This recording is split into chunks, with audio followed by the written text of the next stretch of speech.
John, Channel 4, now for a generation of people, you became the face of British racing, even though you probably protest that. Every Saturday, every big meeting, there was you on Channel 4 in the betting ring. Must have been a very wonderful sort of time. Oh, it was a great example. The thing is, where I'm so lucky is that every other profession where you're in the public eye, you can make comparisons. So you get newsreaders or disc jockeys or commentators or wherever it is, and you can compare one with the other. He or she is useless or good or whatever it is. But there was virtually nobody else.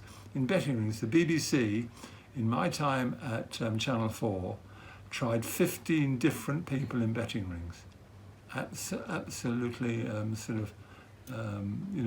new people came in, and they tried them and they ditched them and went to somebody else. And Charles Benson, for instance, was one of the first ones that the BBC tried.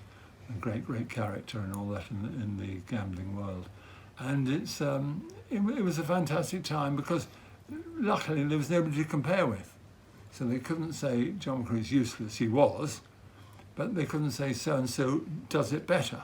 So it's a wonderful position to be in when you're working and you've got virtually no competition. So it was a really enjoyable time. It was a time when the budgets didn't mean much.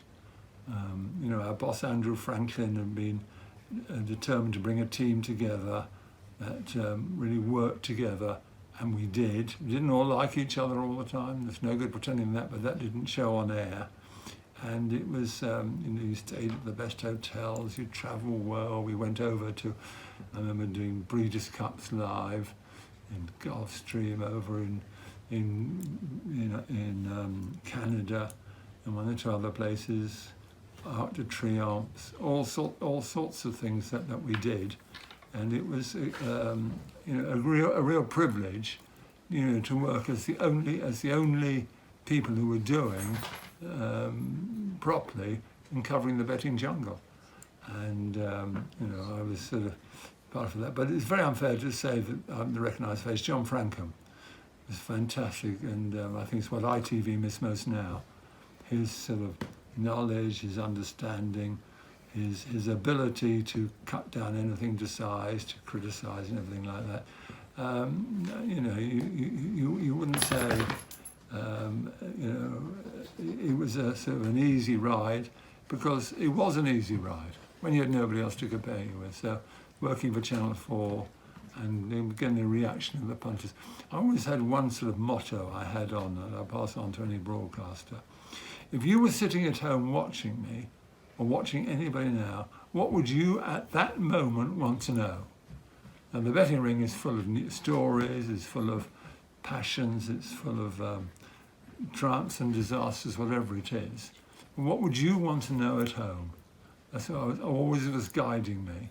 Now, whether my judgment was wrong, often it was. Yes, I fully accept that. But that was the policy that it was. And it was to try and entertain as well as inform, to entertain. You can't go and give. You remember that chap during the Falklands War, and the Ministry of Defence produced that chap giving out the MOD statements with that dry voice, the civil service. Well, it was ridiculous.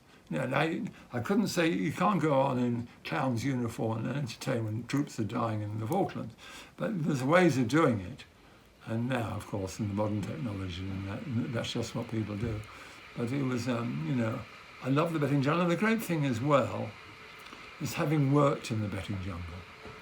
Now, you wouldn't have a non-jockey talking about jockey styles and what they should do and tactics and all that too much. You have form experts who study the form, jockeys who've ridden in races, trainers, and this, that, and the other. But in betting, the BBC were bringing in people who never worked in the betting room.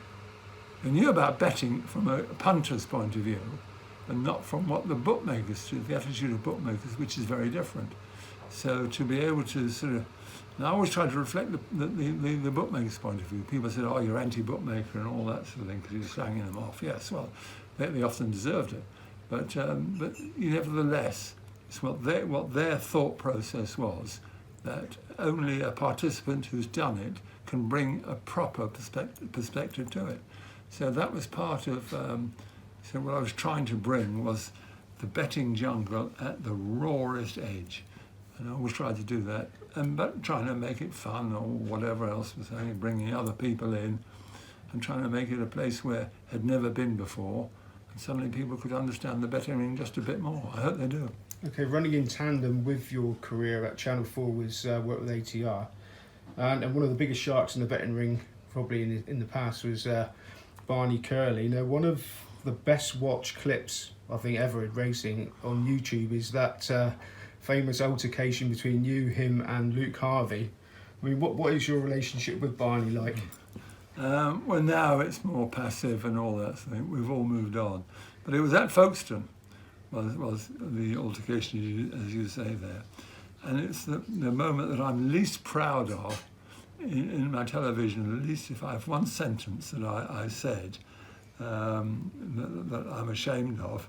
I always laugh with Luke Harvey. By the way, what an improved hack he is. He's doing fantastic. Luke Harvey on ITV is a real star.